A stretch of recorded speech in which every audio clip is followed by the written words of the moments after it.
Jacques Guillaume, Another Day in Ottawa, Autumn 1995. The rain in Ottawa always seemed heavier when the country was coming apart. Jacques Guillaume sat in a booth at the back of a Spark Street diner that still served coffee strong enough to strip paint, watching the gray sky press down on the Parliament buildings. The referendum was days away. Every conversation in the capital had the same undercurrent. If Quebec walked, what was left of Canada? And if it stayed, what would it cost? Guillaume was not a politician. He was the kind of man people called when they needed someone who understood how money moved in the shadows between official channels. A former parliamentary researcher turned independent investigator, he had a quiet reputation for finding the paper trails others preferred stayed buried. That morning, a contact in the Heritage Department had left a manila envelope under his door. Inside were photocopies of invoices, canceled checks, and a handwritten ledger that did not match any official campaign report.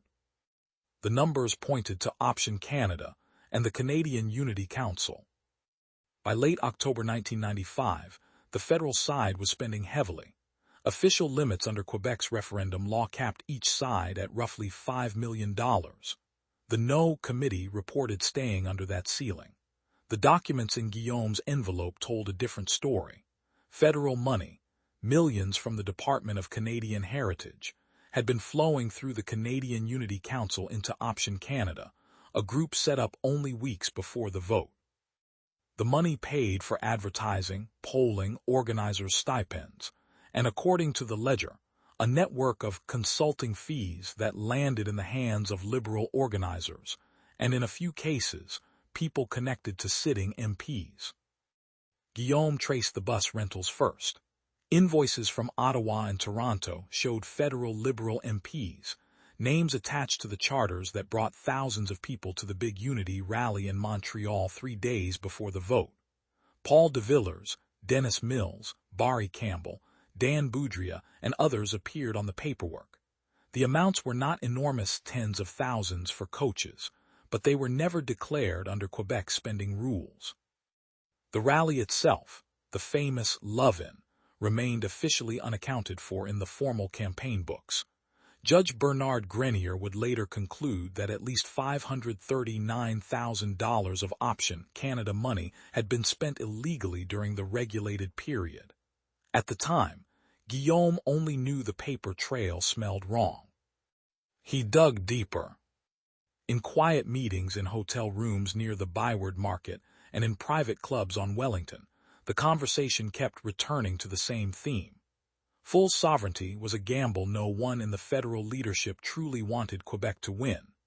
The United States would never absorb a French-speaking state with its own language laws, its own pension system, and a border that cut through the heart of the continent.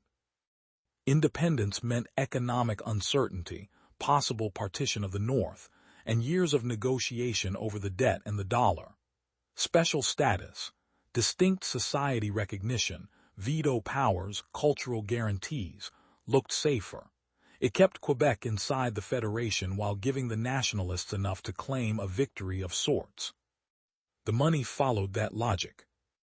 Guillaume found records of payments framed as research contracts, communication support, and community outreach. Some went to advertising firms that would later become central to the sponsorship scandal. Others appeared as cash advances or inflated invoices that left room for kickbacks. A few envelopes, according to people who spoke only off the record, changed hands in parking garages and restaurant booths. The recipients were not always elected members of Parliament. More often they were the organizers, the bagmen, the regional directors who could deliver votes or silence or both. But the network reached into the Liberal caucus and into the offices that advised the Prime Minister. One evening Guillaume sat across from a mid-level party operative who had had too much scotch. The man talked about the near-miss of 1980, the failure of Meech Lake and Charlottetown, and the terror that another close call would finish the country. "We can't let them walk," he said, "but we can't just say no either. So we buy time. We buy loyalty. We buy the idea that staying is better than leaving and that special arrangements are the price of staying." Guillaume did not write the name down. He already knew the pattern. In the days after the vote, 58% no, 49.42% yes, a margin of roughly 54,000 ballots, the federal government moved quickly. Distinct society recognition was offered unilaterally. Constitutional discussions restarted, and the machinery that had funneled money through Option Canada began to expand. What had been a short-term emergency operation to keep Quebec inside the tent grew into the sponsorship program.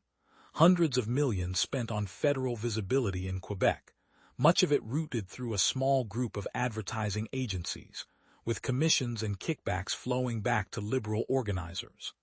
Jacques, a longtime party figure, would later stand at the center of that larger scandal.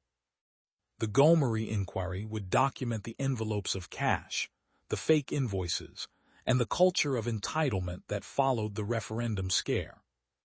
Guillaume kept his file. He never published it in full.